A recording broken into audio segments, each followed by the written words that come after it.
نبی کی جوانی کا یہ واقعہ ہے، 25 سال عمر ہے آپ کی، ایک تاجر ہونے کی حیثیت سے دنیا کے تمام بزنس مین لوگوں کو پیغام دیا آپ نے کہ بزنس کے لیے جھوٹ بولنا جو آپ نے بنا کے رکھا ہے کہ جھوٹ بولے بغیر بزنس نہیں ہو سکتا، فراڈ کے بغیر بزنس نہیں ہو سکتا، آپ نے دنیا کو تعلیم دی امانت داری اور سچائی کے ساتھ بھی بزنس کیا جا سکتا ہے۔ اسی جوانی کے دور میں آپ کے قبیلے کے لوگوں کے جو میٹرز ہوتے تھے، جو معاملات ہوتے تھے، آپ ان کے دکھ میں ان کے سکھ میں شامل لیتے تھے۔ قبیلے قریش کی جنگ ہوئی قبیلے قیس اعلان سے، اس میں آپ کے خاندان کے لوگ بھی شامل ہوئے۔ ابھی آپ کی عمر کم تھی، ابھی آپ جوانی کی دہلیز پر آپ نے قدم رکھا تھا۔ اس جنگ میں آپ نے اپنے چچاؤں کو تیر تھمایا تھا، اس جنگ میں آپ جنگ فجار میں آپ نے اپنے قبیلے اور اپنے خاندان کا ساتھ دیا تھا۔ اور آگے بڑھیے، آپ نبی، نبوت کا اعلان آپ نے فرمایا۔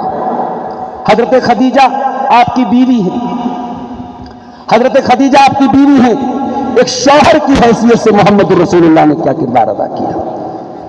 دنیا میں آج انسان دنیا والوں کے لیے بہت اچھا ہے، پوچھا جب اپنی فیملی کے لیے کیسے ہو، اپنے پریوار کے لیے کیسے ہو، اپنی بیوی کے لیے شوہر کیسے ہو، تو وہاں بڑے بڑوں کا معاملہ گڑبڑ ہو جاتا ہے۔ بہت سارے لوگوں کا کہ چہرے سے نقاب اتر جاتی ہے۔ ادھر سماج میں بڑی عزت ہے، بڑی رسپیکٹ ہے، بڑی ریپوٹیشن ہے، مگر بیوی کو مار رہا ہے، بچوں کو مار رہا ہے، گھر میں بڑا ظالم ہے، بڑا ظالم باپ ہے، بڑا ظالم شوہر ہے۔ محمد عربی کی سیرت سے میرے بھائیوں کچھ اور بتاتی ہے۔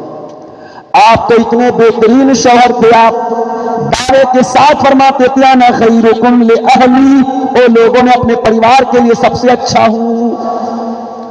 آپ اپنی بیویوں کے ساتھ اس قدر حسن سلوک کرتے تھے کہ 9 بیویاں ایک ساتھ آپ کے نکاح میں تھیں، اور کبھی کسی بیوی نے آپ کے اوپر کسی طریقے کا کوئی کلیم نہ کیا، کسی کو کبھی کوئی شکایت نہ ہوئی۔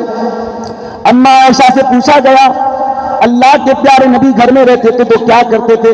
فرمایا یکون فی محنت اہلہ، اللہ کے پیارے نبی جب گھر میں رہتے تھے اپنے گھر والوں کا سپورٹ کرتے تھے، ان کے کاموں میں ہاتھ بٹاتے تھے، اپنی بکری کا دودھ خود دو لیتے تھے، اپنے کپڑے کو خود جھاڑ لیتے تھے، اپنے جوتے کا تسمہ خود ٹھیک کر لیتے تھے۔